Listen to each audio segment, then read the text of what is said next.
Lucian and the Fliers. Dot. Dot. The world of Spire was once a sunny, more peaceful, safe world. Then the mist appeared. At first it creaked, and lingered, curious people finding it fun and amusing to get lost in its strange, cool, swirling fog and mist. Most being put off by its strange behavior. Dot. Dot. Then one day a few never returned from the slowly expanding area. Search teams were sent, and they too failed at returning. The fourth day United States of Terra analysts discovered across the world similar vanishings had begun at the same time. All missed boundaries seeming linked. Their area similar in size, but never breaking 1,000 feet tall. At first. As the military sent in squads following strange reports in the night around mist zones. It was found that creatures of unknown origin reside within. Though they can exit the mist at night, during the day they need 300% water saturation of the mist or the sun's radiation damages them quickly. Dot. Dot. The dive. Dot. Dot. As Lucian sits within the cockpit of his modified P-51, he scans the clouds below, thinking of stories from before the rise of the mist as he banks left. Just then, a swirl within the clouds catches his attention. His radio squeals. Widowmaker. Ground teams have confirmed. The creature is in fact the same that wiped out Spire Town and Spire Tower. Weapons hot. Cleared to engage. Stop that thing before it reaches our settlements, pilots. Lucian looks at his wingman, his breath growing heavy. Flipping his visor down, he turns on the thermal and radar vision. Let's go, Cloud Fliers. Keep a safe distance and stay fast. He calls out as he pulls into a dive.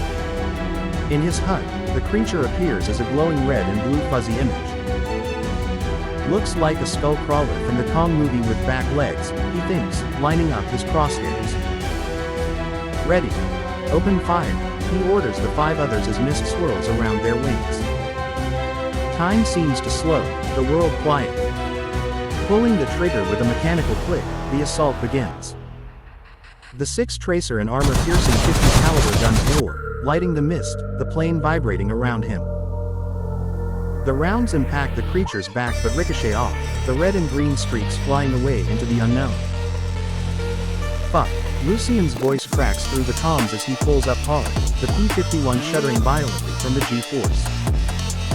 The creature's armored hide deflected the bullets like raindrops.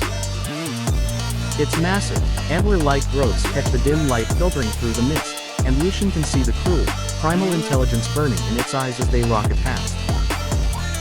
Brake left. Brake left. Comes the panicked call from his wingman. No, pull up, Lucian calls out, but it's too late. Seeing the creature's position, it lunges, and an antler rips through the wing of his number 3 as they brake left. He curses as they burst through the cloud layer and into the sunlight. Trash can. You don't give the orders here, understand? He says angrily as a red-orange burst of light erupts from within the mist, the dense substance swirling violently. Dot. Dot. The backup. Dot. Dot. The other pilots form up around Lucian, their faces grim behind their visors. The creature's silhouette remains visible against the gray clouds, lit by burning fuel below, its massive frame moving with unsettling purpose. We need to hit it where it's not armored, Lucian mutters, studying the thermal readout. The head and underside glow more than the armored plates. All of you, focus fire on its underbelly and head.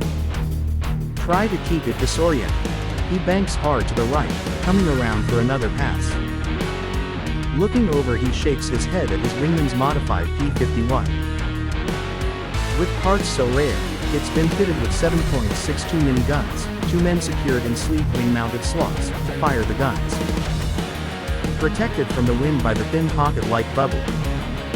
The creature moves with terrifying speed through the mist below, its massive frame glimpsed only in brief flashes as it leaps and sprints. The pilots form a loose wedge formation, maintaining visual contact. Lucian's heart pounds as he watches the creature's thermal signature, an angry red mass that occasionally flares white when it snaps at the mist around it. On my mark, he says through the comm, his voice steady despite the adrenaline. 1, 2, 3, now. The air fills with the thunder of synchronized gunfire as all 5 aircraft unleash hell upon the creature. Just then, a female voice comes over the radio. "Rainmaker here. Heard you guys were in trouble. Had to ignore orders to come save you again, huh?" she says. Lucian smiles.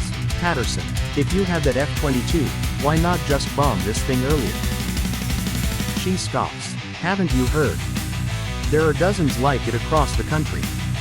I killed 2 just around our spire in the sky. Only have 1 missile left in the 20mm cannon." He squints. "That's crazy." As a stream of bullets rains onto the creature, it turns toward the threat. Instead, its head and softer chest areas take a long burst, peppering the creature. The massive beast reels back, thick ichor spraying from the wounds as it lets out an ear-splitting shriek that shakes the air. The pilots watch as it crashes in the mist, momentarily disoriented by the concentrated firepower. "Yeah, get some." Patterson's voice crackles with excitement as she pulls into a high G turn, lining up her last missile. The F-22's targeting computer locks onto the creature. "All units, break off," she shouts, her tone turning urgent. "I'm going to finish this." Firing the missile as she flips back into a falling leaf maneuver, it streaks away into the mist and finishes off the creature. The rescue. A sudden change in wind causes the Raptor's engines to stall. "Oh. That's not good at all." "Lucian, have you ever done that parachute capture rescue training? If I can't restart the engines, you're gonna have to use that hook for the wire grabs to catch my chute," she says as the Raptor's systems switch to battery power. His hands tighten on the controls as he watches the Raptor drop towards the mist. "Patterson, I've got the gear deployed," he says, his voice steady. He signals to his wingman to form a protective circle around the falling aircraft. "Stay tight, boys. We're not losing her today." Lucian watches as Patterson initiates the emergency restart sequence. The Raptor vanishing in a swirl of mist. Dot. Dot. An orange light appears, and Patterson rockets far above the misty barrier, gun raised, firing at bird-like creatures that retreat from the sunlight. Rolling his plane into a dive as her chute opens, the creatures are already waiting, swirling the vapors with their dark gray and black forms. His P-51 roars through the air as he lines up behind Patterson's rapidly descending parachute. The mist below churns and writhes with dozens of smaller, winged creatures. They swarm the area, drawn to the falling human. "Patterson, I've got a visual on you," he calls over the radio, his eyes locked on her slowly descending form. "You're about 300 feet above the mist line. I'll be there in 10 seconds. "Got it," she replies, her voice strained. "Those damn things are getting bolder. They're flying right up to my legs now." His wingman pulls in 100 feet behind. Relaying live feed for hook alignment, he calls out. The wire grab hook glints in the sunlight as Lucian lines up the shot. "Almost there, Patterson. Keep your arms and legs in tight. Less wind resistance means less movement for me to account for." "I'm coming up on the mist line," she warns. Lucian pulls up into a stall maneuver, and the hook swings out, tangling in the chute. Pushing the power up and the nose forward, the chute stays caught, and Patterson is pulled behind the P-51. She pulls a tab, and a Kevlar fabric unravels, shielding her from the wind as they ascend. The smaller creatures screech in frustration, their wings beating futilely against the retreating plane.